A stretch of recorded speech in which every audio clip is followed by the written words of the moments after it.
Assalamualaikum warahmatullahi wabarakatuh. Nama saya Yudianti Prayanyari Royani. Saya mahasiswa YN Salatiga. Kalau kalian nggak tahu Salatiga di mana, Salatiga itu letaknya di Semarang, tapi di kabupatennya. Terus saya jurusan Ilmu Al-Quran dan Tafsir. Saya di sini ngapain sih? Di sini tuh saya ingin mengulas atau memberi pendapat pribadi saya mengenai COVID-19 atau Corona. Terus habis itu juga ya, pokoknya dalam Pancasila kayak pengen merefleksikan masalah tersebut dalam Pancasila. Di sini kayak apa sih COVID-19 atau Corona itu? Kalau kalian nggak tahu, COVID-19 atau Corona itu tuh kayak sejenis virus. Virusnya itu dari negara Cina yang pokoknya dari kota Wuhan gitu.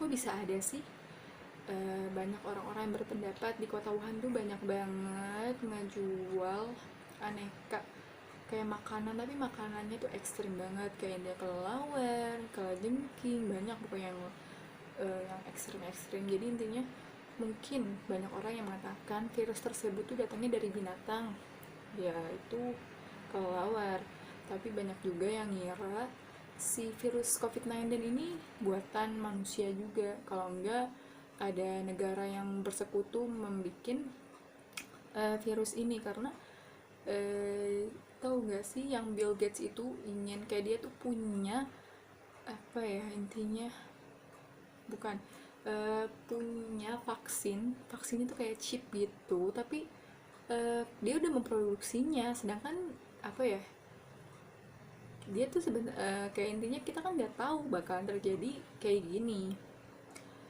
Kan COVID-19 itu pas tahun 2019 akhir sampai tahun 2020-an awal ini, Bill Gates ini udah menciptakan vaksin tersebut. Jadi banyak orang yang pikiran kayak ini vaksin ini buatan, apalagi buatan dari apa ya, orang-orang, kalau nggak dari pokoknya dari orang-orang yang ada yang menguntungkan dari apa namanya virus ini.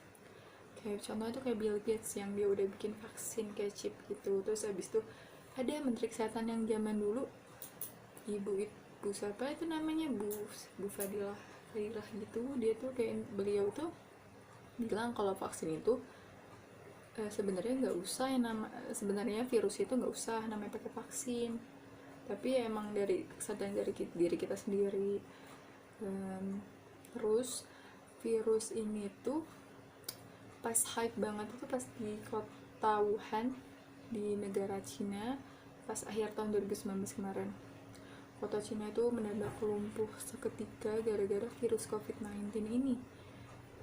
Kayak intinya semuanya dibatasin, abis di lockdown, kayak social distancing. Apa sih social distancing itu? Kayaknya social distancing itu tuh kayak intinya kita tuh dibatas gitu deh, kayak intinya nggak boleh deket-deketan. Yang dulunya kita apa namanya, pokoknya kayak di jarak gitu tuh, kayak biasanya kita naik kereta KRL Jabodetabek yang bener-bener dempet banget, itu tuh nggak boleh pas masa pandemi ini, kayak emang harus ada jarak. Terus habis itu sekarang tuh semuanya dibatesin, semuanya kayak intinya di dalam toko ini harus ada segini. Kalau misalnya kita mau ngambil uang di bank pun, kalau nggak ngantri di bank tuh pasti ada garis merah, kalau nggak garis-garis buat apa namanya, buat jarak-jarak itu. Sekarang mana ada yang lebih baru lagi, gara-gara sekarang itu ada new normal, kayaknya normal kembali, tapi ya tetap ada peraturannya. Jadi ini dibikin jarak-jarak antara motor, itu tuh bikin jarak-jarak semua. Pokoknya ini banyak banget social distancing. Abis itu lockdown tuh kayak intinya kayak kita tuh udah diem di rumah aja. Lockdown kayak emang kotanya di lockdown gitu, jadi nggak bisa kemana-mana. Kenapa sih harus ada di lockdown? Kayak intinya supaya tuh si pandemi ini tuh berakhir. Jadi intinya supaya virus ini tuh lama-kelamaan gara-gara kita lockdown tuh hilang gitu. Terus pokoknya dia di sini tuh kita tuh berusaha banget supaya virus ini tuh cepet-cepet berakhir, pandemi ini. Karena pandemi ini tuh bener-bener sangat merugikan buat semua orang. Karena pandemi itu bener-bener pokoknya virus yang sangat membuat banyak orang yang kehilangan kerjaannya, banyak kayak mahasiswa yang libur, semua anak sekolah libur, jadinya kayak belajar ya semua di rumah, kerja di rumah gitu. Sedangkan kalau kerja di rumah sendiri itu tidak efektif, kerja di rumah, belajar di rumah itu nggak efektif banget. Habis itu di sini aku punya artikel menyikapi COVID-19, menyikapi mewabahnya COVID-19 di berbagai belahan dunia memang menjadi teguran bagi umat manusia, khusus dalam mempersiapkan ketahanan yang memadai pada bidang kesehatan, termasuk bangsa Indonesia yang sedang diuji dalam menyikapi dan melawan virus tersebut. Bagaimana dengan masyarakat berstatus positif tetapi tidak terdata? Terus ketakutan tersebut masih menjadi misteri, serta yang bisa kita lakukan hanya berdoa kepada Tuhan Yang Maha Kuasa dengan mengoptimalkan layanan khusus yang dibuat oleh pemerintah berupa aduan COVID-19 di daerah masing-masing.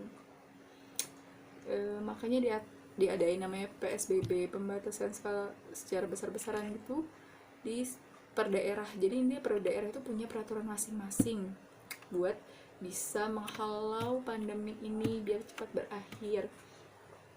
Terus abis itu di sini banyak banget yang gara-gara COVID-19 nih, masyarakat yang kena COVID-19 kan biasanya sampai bener-bener virus ini bener-bener saking bahayanya tuh sampai bikin orang-orang tuh ada yang meninggal.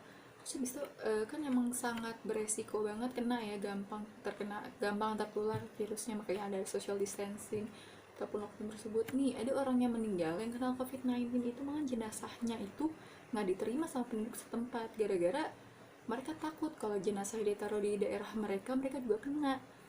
Makanya tuh banyak orang menolak jenazah yang terkena COVID-19 itu untuk dikuburkan di daerahnya itu. Terus kita tuh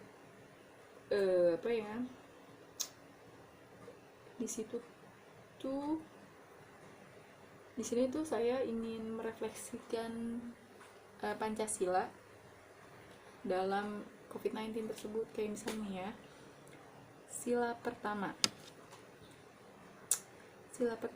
itu kan merupakan ketuhanan yang Maha Esa, sila Pancasila yang pertama. Jadi sila pertama juga menjadi fondasi penguat di dalam diri manusia pada saat ini, pada masa ini.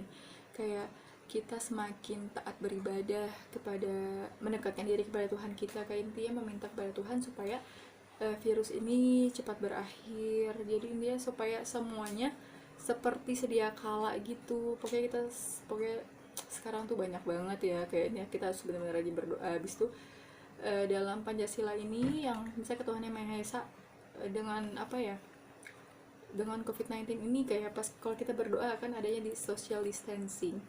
Jadi ada tuh kemarin kan kita habis ngelakuin yang namanya sholat id lebaran, di situ juga social distancing, ada jaraknya juga. Jadi intinya sebagai sila pertama juga melakukan yang namanya berdoa kepada Tuhan juga supaya kita virus ini bisa cepat berakhir. Habis dengan tata caranya pun mengikuti aturan-aturan kayak social distancing tersebut. Kayak kemarin tuh sholat Idul Fitri tapi social distancing gitu.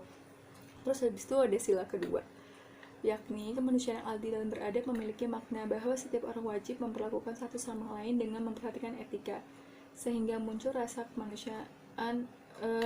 memanusiakan manusia. Sila ini menekankan kita untuk memiliki sikap tenggang rasa yang menjunjung nilai kemanusiaan. Yang maksud dengan keadilan yang beradab itu kayak intinya kita tuh harus adil, walaupun ada orang yang kena COVID-19 ini kita juga nggak boleh kayak ini kamu kena COVID-19 kayak kita tuh menjauhkannya. Kita nggak boleh, kita sebagai manusia yang adil dan beradab kita nggak boleh menjelekkan orang yang terkena penyakit tersebut. Harusnya kita kayak kasih masukan yang positif. Kalau kamu mau, kan pemerintah sudah menyiapkan tempat bagi orang-orang yang terkena COVID-19 tersebut, ada di tempat kayak Wisma Atlet itu buat tempat perawatannya. Jadi kita sebagai tetangganya, kalau nggak orang-orang itu harus beradab, kayak intinya nggak boleh mencela atau kayak kamu kena ini, nggak boleh. Jadi kita harus kayak ngasih semangat ke dia kalau dia juga bisa sembuh. Jadi dia punya rasa percaya gitu, kayak positif. Jadi dia tuh berharap ingin sembuh gitu. Terus sila ketiga, persatuan Indonesia. persatuan Indonesia dengan adanya COVID-19 ini, virus ini. Jadi Indonesia tuh harus saling bersatu, kayak intinya supaya bersatu untuk melawan pandemi ini supaya segera berakhir. Terus sila keempat, kerakyatan yang dipimpin oleh hikmat kebijaksanaan dan permusyawaratan perwakilan. Bahwa kepatuhan warga negara kepada pemerintah menjadi langkah preventif dalam menghadapi virus ini, mendukung kebijakan. Oh, jadi kita sebagai kerakyatan yang dipimpin oleh hikmat kebijaksanaan, jadi kita tuh harus sebagai rakyat ya, kita harus taat pada peraturan, taat pada pokoknya apapun pemerintah yang ngalahin ke kita, karena pemerintah itu mungkin tahu yang terbaik buat kita. Jadi kita harus mematuhi peraturannya, kayak aturan social distancing gitu-gitu. Soalnya negara juga udah menyiapkan kayak bantuan COVID-19 itu kayak berupa bahan sembako. Jadi supaya kita dibantu itu supaya kita tuh nggak kekurangan pada masa pandemi ini, pada masa lockdown ini. Terus implementasi sila kelima yang keadilan sosial bagi seluruh rakyat Indonesia ini, apa ya, sosial bagi seluruh rakyat Indonesia,